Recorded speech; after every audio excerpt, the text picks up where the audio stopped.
Akka volta. Ora jirtanis ka online jirtanii konsari tokko agarta hoggaan ol seenu dadhabbiin qaban ture. Naannoo kumne dadhabbiin qaba. Kalee guyyaa guutuu 8 am to 8 pm. Ayyoota North America irraa ol ka'e wajji ol deemu ture bukkee nama kaasaa ture. So I had a very long day yesterday. Samboota Zoom meeting qaban ture ganama kanas I think 4 am itti ka'ee dhufe. Egaa as dhufe jara kana wajjin zorra iddoo adda wajjin wal geeru waan tureef I'm getting old, you know. I just have to admit. Akka turetti akka guyyaa deemu akka dandeenye limiti kiyyaa isaa guutuu jira. Dadhabeeti malee nagaan qaba. There is no problem. But I'm really exhausted.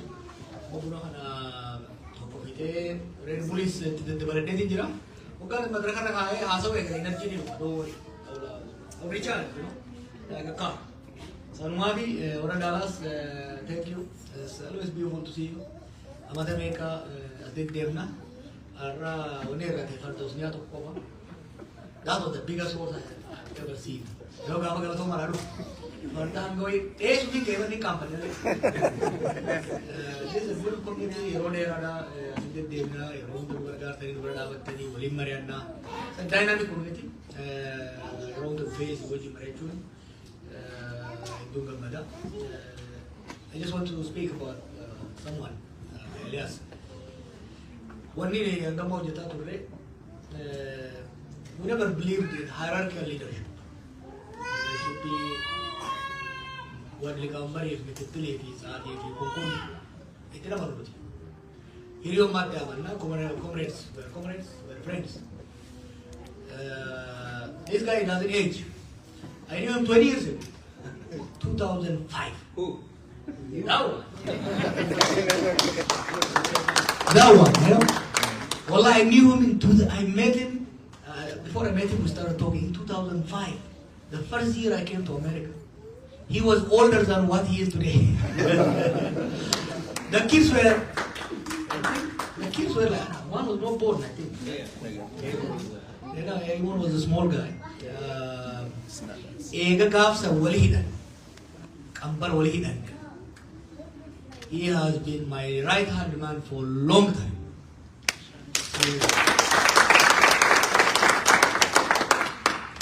We did Walde Dargagoda, near the time Gafan Gara Prokapu, Walde Dargago, Wali Jarre, Guba, Avaska, Mambudo and Jari, Boroswana, the Jarvan, Nuke down the Ariani, but he was at the back. Sambodas, Gava, Oromo First, Timomne, Osas Gava President, he was my man. I think I spent more time on the phone with this guy than with anybody on earth. It's incredible, you know. And I think that's why I'm deaf now, almost. I'm not deaf, but it's going down. Of course, there is Bosnia. His partner, his wife. You know, this thing we do, one to go, for us, we're at the forefront. You can actually see our sacrifices. You can see the hardship. You can see how tired I am. But you really cannot see the sacrifice of our women. Bosnia literally raised the two kids alone because I stole her husband for last 20 years. For the last 20 years, I took him away. And the kids graduated. Now, you can kick him out if you want. But I still need him though. I just wanted to say thank you. We are friends, we are comrades, and of course, he would not have been able to do this without you, the community. Community Jabakaba, he wrote with of Jaja. You know, he says, I will beat Minnesota. I know there are maybe 50 people here, but he always says, no, I'm going to do better than Minnesota. I knew he's not going to do it, but I still say, yeah, he can do it.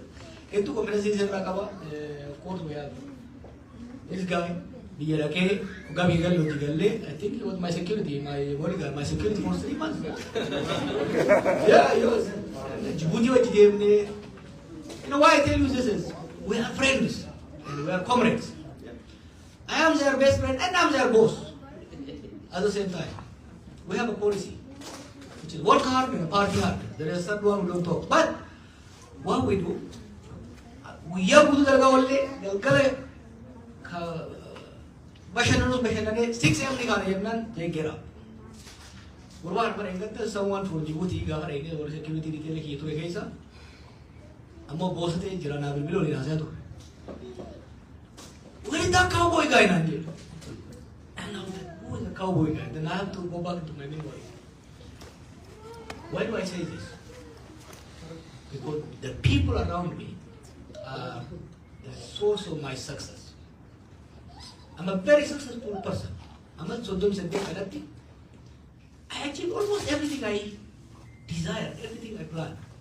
But it's not because of my strength only.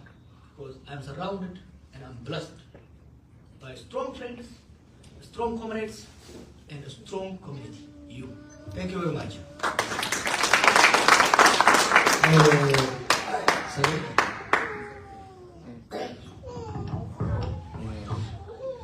Gavan Kenya Rakau, Fiamma, I think Kilo Shan in the valley.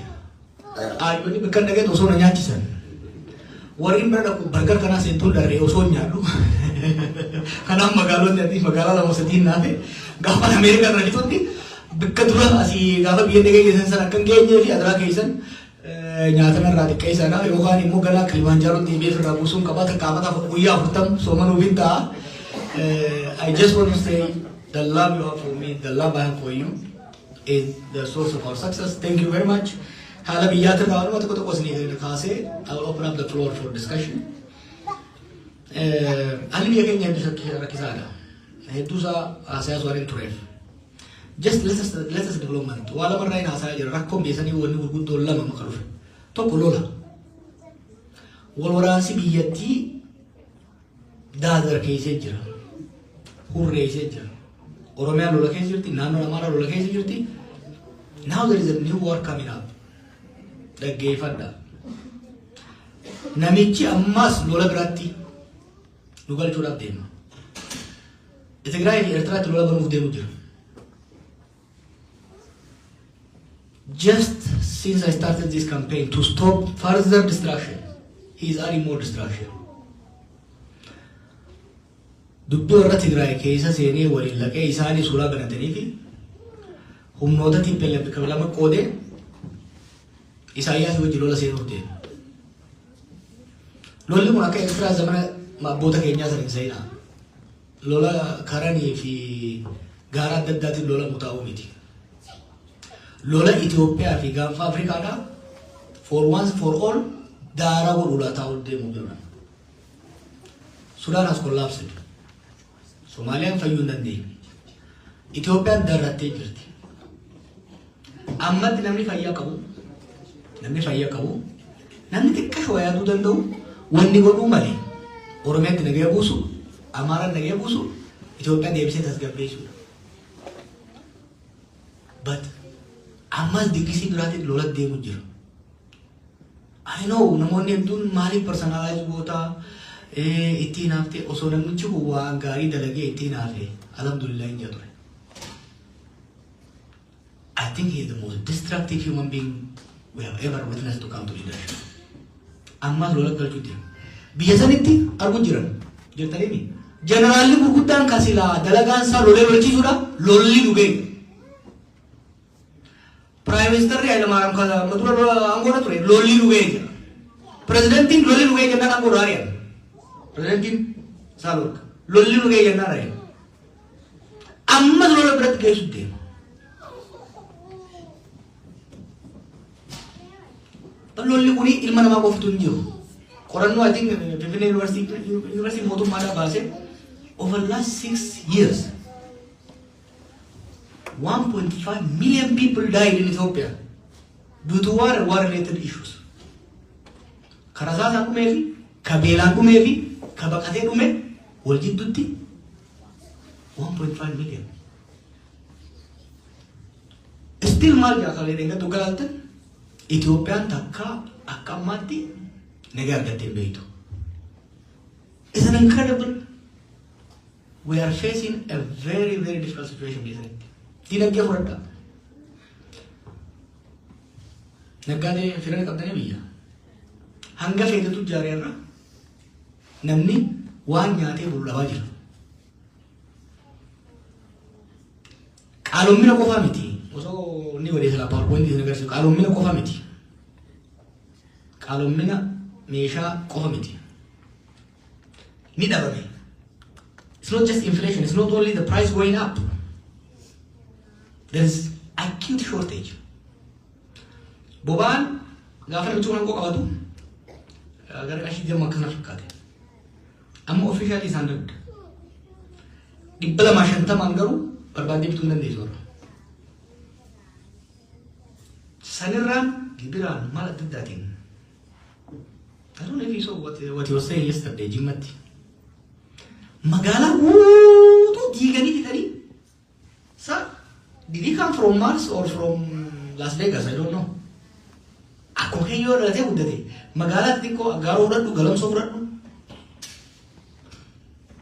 Manni ka jiru karaa qofarra. Naganni ka jiru. Dukkaanni akkasuma achuma jiran. Kana diigee fixeeti. Uummanni Jimmaa kaasaa ta'e quunnamte.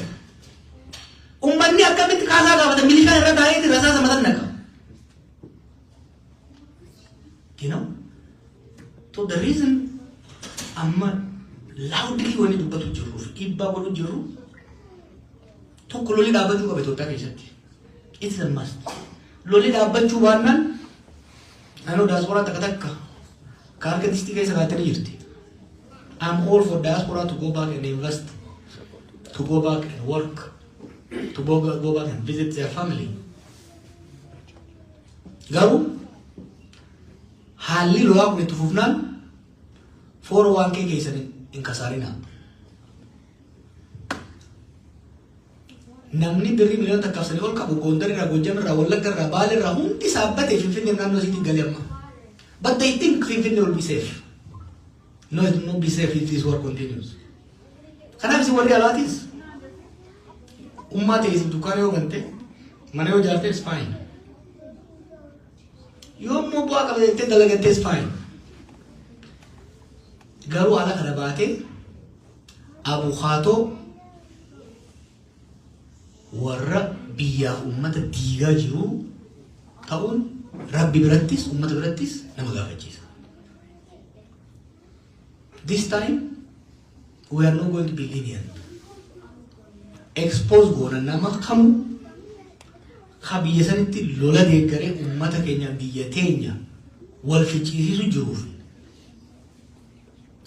sirna bineensa shayitaanni ergatu kan nama ajjeesuuf ajjeechisiisuudhaan alatti dalagaa biraan qabne bira ala kana dhaabbatee justify gochuudhaan yaalu. We will not tolerate that. Kana namu beeku danda'u qaba jechuudha. Haala kanaan immoo usnee sillaallu. Biyya teenya uummata keenyaatu keessa carraaqee biyya sana waggaa 50-60 roorroo jalaa bahuudhaaf kumaatamaan lammii teenya itti wareegne amma maqaa keenyaan aangoo bayanii nama keenya fixaa. Qabeenya nama keenyaa saamaa diigaa haasidummaa akkana agarra. Maqaa keenyaan waggaa isaan biyya diigan callifnee laalu. Ibidda itti shidu jirra amma itti shidna. Ibidda kanaan yoo tole ni diriira. Ta'uu baannaan ni caba. Yoo itti akkana kana waggaa jennu isin akka dhuusisuudhaaf isin mirkaansuufa miti. This is a position of almost everybody in the government, outside the government. Nama tokko ka balaa malee nagaan barbaanne, ka lola malee nagaan barbaanne, diiguu malee ijaaruu hin beekne, balleessuu malee tolchuu hin beekne, ka bara baraan itti sharafaa itti hammaataa deemtu jecha nama tokko jecha sirni sinjigu biyyi sinjigu uummanni dhumuu ittiin fufuu jechuudha. We will stop him. We will do whatever it takes to ensure we save our people and our country. Kana resolve Kenya akka hubattanii barbaada. When I say Kenya, I speak on behalf of everybody in that country. I don't believe namni fayyaa qabu biyya san keessatti nama lola tokkorraa lola biratti utaalu. Dura Oromiyaatti lola eegale. Sanboota Tigraay jee, Sanboota Amaaraa jee, amma Eertira jee barbaada. What is this? Dura Finfinnee diiguu eegale. Sanboota Bishooftuu. Osoo jiru magaalaa xixiqqoo diiga. Kanaaf diigumsi uummataaf diigumsi biyyaa akka dhaabbatuuf tattaafataa jirra. Banni si gaafannu nu dhaggeeffadha. We just want to be understood. This is intolerable kan caalaa tolerable ta'ee deemuu waa'ee dhibuuf hin qabneef hojii kanatti seenne akeenyi anamma deemuuf kitaaba isin gurguruuf miti. Kitaaba kan baay'ee online asuma kan ishu. As I always do, I want to have discussion with you face to face. I want you to challenge me. I want you to ask me. I want to debate. I want to discourse. So that boro garuftan not dinimne kan jenne. Amma duras waan hojjennu hunda miidiyaas gaafa jaaru sin marenneeti. Sirna amma duras hoggaa gaggeessinu suma marenneeti. Kamma kanas ni gaggeessina. Either we will shape it up or we will get out. Warri naatoo isaan irraa qabdanis warri killee takkas kaa'attanii killee taan achi kaa'attanis booda akka wal irraa laallee fi akka wal hubannuu fi hagama isinitti immoo barbaadeen marii gaafilee yoo kaaftan gaafilee kan mareennu taata ni haasofna. Marii kana cinaa banatti kan godhaa jirra. Kaan immoo akkuma isin jee yeroo dheeraadhaaf magaalota adda addaatitti wantoota keessaan mareetu qabnu saayyoota wajjin hogganoota wajjin mareetaa itti fufna. Kana irra jira galatooma.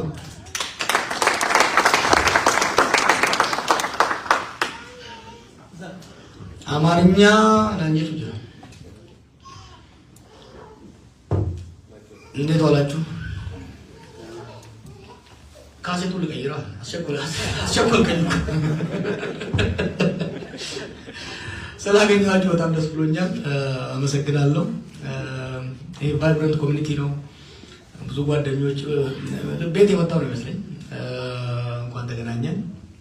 ያልኩት አጠር ለማድረግ ሀገራችን ውስጥ በጣም አስጊና አስፈሪ ሁኔታ ነው ያለው በአሁኑ ወቅት። ለእናንተ መንገድ ብዙም ለምን እንደማርዳት እንደሚባል ነው። አሁን ግን አለርት ላደርጋችሁ የፈለኩት አንዳንድ የመጣችሁ በተለይ የትግራይ ልጆች ስላየው የኤርትራ ልጆች ስላየው I want to tell you something very important. ሰውየው እብዱ አሁንም ወደ ሌላ ጦርነት ሊያስገባ ነው።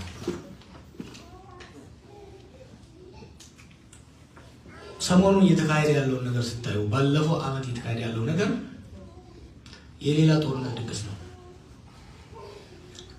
የኤርትራንና የኢትዮጵያን ጦር ትግራይን ለሁለት ከፍሎ ወደ ጦርነት ለማስገባት በከፍተኛ ሁኔታ ሲሰራ ነበር።